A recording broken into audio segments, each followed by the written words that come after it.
Thank you, Mr. Chair and members of the committee. First, I have to talk about passion.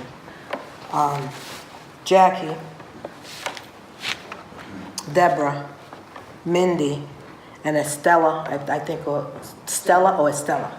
Your passion is untouchable because you will stand up and have stood up for what you believe in, as I stand up for what I know and believe in. So I'm just going to expound on some of the comments that was made by some of the individuals who testified. This is about culture. There's no question about that. There is absolutely no question. Joycelyn said, she gave some numbers. There are different degrees of textures and grade and so forth. So it's about knowledge of that. That is not taught when it comes to natural hair braiding. To go to school, to go into the debt of cosmetology school training, so you are able to braid, you're not going there because you are interested in cutting, coloring, or any of that stuff. Because as it's been mentioned, natural hair doesn't warrant all that. We talked about lice. In as much as Africans do not often get lice, carry lice, again, it goes by the different texture of that individual of colors here, even with it being natural. It could be receptive to lice if they have what we as a culture of colored people of color, not colored, that we passed that. If you have what we call a perm, but a perm in the outside world, I would say, is you get curls. We call it a perm, and that straightens your hair. So in that case, you can sometime catch that lice problems in school. But normally with regular natural hair, no. Because grease, when you talk about grease, you're thinking about frying, but grease is utilized. There are a variety of them that is utilized when you are dealing with natural hair. One of my sisters, I think it's the one with the lovely platinum color hair back there, said that going to ruin everything we worked so hard for. I have to say to you, you worked hard, you focused, you went for a goal, you achieved it. These people, we achieved it and we worked hard too. It was something that we grew up. It was part of our culture. We saw, and we were responsible to be doing it to our children, to our family, because every one of us in the household had a responsibility. You might have to do your sister's hair and your cousins, and your aunt's gonna come over and you're gonna do it, and then all that. There was no training. Remember, and please keep in mind, when people were brought over here from Africa, and they were in the fields picking cotton, manning all of the fields out there, they were not provided with soap, enough water, enough proper clothes. So they had to become creative. And one of those things is, if you are dealing with dust, dirt, picking of cotton, all kinds of trees and so forth, and it gets entangled in natural hair, and you have not had the chance to wash it, comb it, honey baby, That is some really hard work. And let not it be that you are sensitive, because it's going to be somewhat painful. And your mama or your sister or your aunt or your cousin that's doing it is going to be whacking you upside your head. You better sit still, because it has to be combed out. So when that was happening back then, when they were manning and picking those cotton and not being allowed the water and the soap, they were creative and they started plaiting their hair. The little rascals, remember buckwheat and all that? Plaiting their hair. That was sanitation, and they started sharing it with each other. This is a way that we can at least know we will be clean. When we have to bathe in the rain, when we have to make sure that we are not funky in the same rags for months at a time. Those are things that were creatively done by individuals who were interested in remaining clean, in sanitation, in spite of the hardship that they were facing. But they did not keep it to themselves. They passed it on for generations to generation to generation. So, cleanliness, sanitation, the gift, the art, the imagination has come from generation and generation ago. It is a culture thing. It's not a hair design. It's not. There are designs that come to mind. As Joycelyn said, he wanted a 13, a J and a 13. Just imagine, I could do your hair right there. You got a good grade. Yes. A 13. She sat down.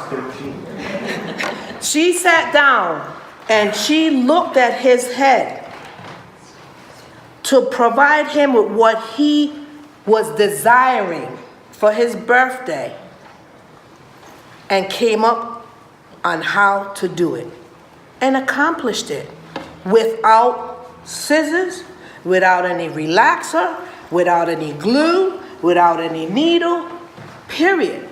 It's an art. Your imagination, you can go as far as your imagination. And let me tell you, there are some styles. And it comes from creative minds. There are so many different textures. In order to go to cosmetology school, you know, if he was looking to become a barber, absolutely. Cut and all that stuff, yes. And another thing, Senator, I think you was fair in saying that you don't understand about braiding and extension. So you're kind of stuck with the extension. You don't have to utilize extensions when you're braiding, because there are a lot of individuals who have long natural hair that they have. It's virgin hair, let's call it, for the sake of, so that you can kind of understand my Spanish. So you would not have to use any extension for that, because your hair is long enough. My son, shoulder, and he likes a particular style, and he gets a particular style. So it's his own natural hair. Now, if I get weave and I get wigs and I get looking lovely, because the bottom line is, ladies like to look good, okay? So the situation here is, if someone wants 20 inches of hair added in, as it was mentioned, you can go to one of those stores, Beauty Works, and they'll sell 9-inch, 10-inch, 12-inch, 24-inch. your desire. You get it? Take it out of the package. You take some, you feather it. Not everybody feather. It's not necessary, but those that have a lot of, they like it's preferred because it makes it look even naturally. Take it and they add it in your hair. But it is so easy that you will not know that it's there. Extensions doing that. You don't need a needle. You don't need any type of chemicals. You do not need any type of tools. And to take it out, you braid it to the tip, leave it. You're getting ready to go wash your hair or change your style. You get it at the tip, and you start and you unravel it, and voila. And you start all over again. So it's not how it's perceived. Now, the curriculum. Does cosmetology school teach about the different hair grease one needs or should use by virtue of having natural hair? That's important. Because it's not like Caucasian hair where you can wash it, condition it, blow dry and go. It's a little bit more work. And sometimes it's a lot more work. And you have to part it, grease it, part this one and grease it. Does it teach about that? Does it tell you what pomade you need to use because of the texture of hair that you have? I don't think so. Weaving and braiding are two different things, Senator. I wish you took part or was able to see because we demonstrated it last year. Regular and the weaving. You're welcome anytime. I'm going to take you up on that, right? Okay. You'll be surprised. I bet you one of these ladies can hook you up. Now, weaving, to weave, there are different forms of weaving. They'll comb braid your hair. They'll sew in the weave. But that has nothing to do with the braids, the comb braids. The purpose for comb braiding your hair for a weave job is entirely different. Or you take it, they glue it, and they glue it onto close to the scalp of the root of your hair. So there's different forms, but it has, again, nothing to do with braiding. Jackie left? No. You said you was nervous in spite of what happened Thursday. Yeah. My approach, it's passion. Passion. My approach, excuse me? It was intimidation. Stick to the. Yeah. Thank you. My, it was mentioned with regards to, we can work with another language or lesson or changing compromise. On Tuesday, I'm all for one for communication. I'm not at all good with intimidation. And you have to understand that there is a difference in culture.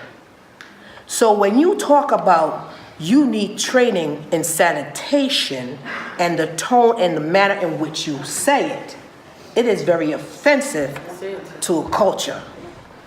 You need to be trained to be able to identify, to know the difference in what dangerous is and lice is. You need to be able to identify ringworm.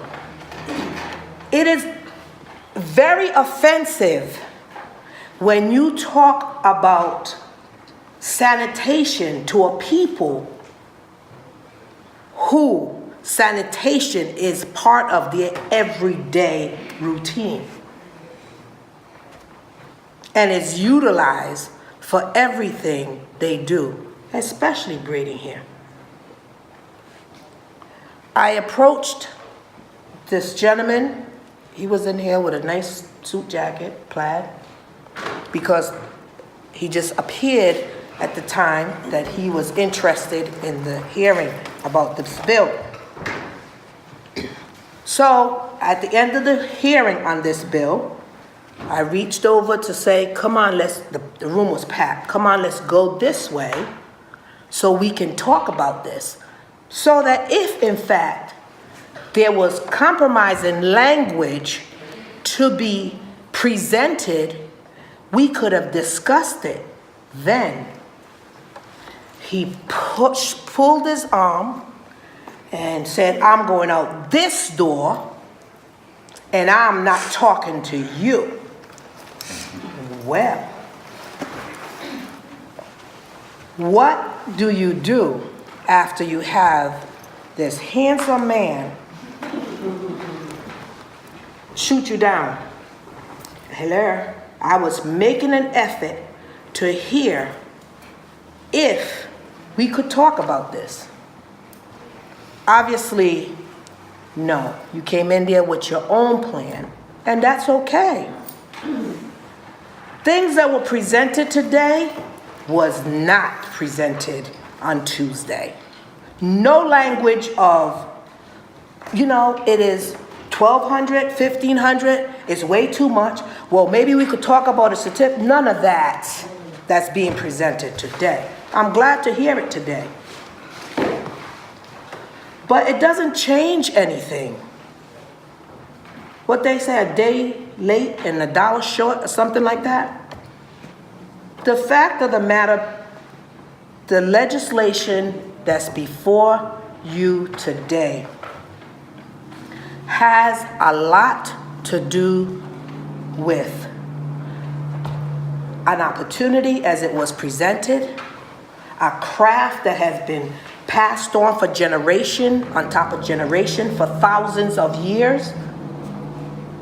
A situation where, if not passed, people are going to go underground because $15,000 or what to go to cosmetology school with minimum wage at today rates is going to be impossible to obtain. So if it means that individuals are going to stop doing what they're doing outside and do it inside, I am certain that there will be another piece of legislation to go inside of their domicile because they're doing it. What Representative Corvasi calls it? The underground economy. We should not be in any position to be creating that. Our ancestors are watching. Our sisters and brothers are watching. The future is watching to see what you're going to do. It's either we're going to do what we should do, rightfully so, and be fair, or we're going to continue the oppression of people of color and trying to progress. Thank you. Thank you, Representative. Questions, please. Senator Gallo against Senator Casado. So I'm just a little curious. Yes. How much does a braid cost? It all depends on the length of your hair, the length that you want, the style that you want, and how many braids you want. So it varies. You could have just two braids. You could just want two braids. And I mean, two braids can be really nice because it's like the doodle braids or the corn braids or the inside. It all depends on what it is you're looking for. Okay. I'm sorry. And then through the chair, one more question. So has anybody, or is there a person at any of these schools teaching braiding? So you went to, there was another lady that was teaching. No. Oh, no. She testified. Oh, she's right there. No, but I mean to actually teach braiding. No, at these that's what I'm saying. schools. She said when she went to the school because She it's mandated, she was doing it and helping folks, but they had nobody there to teach them.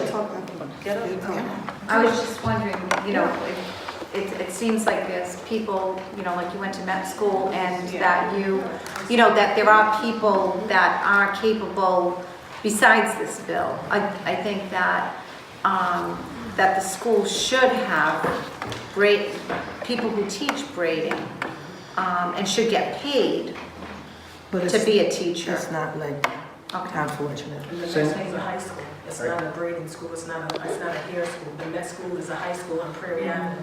Well, if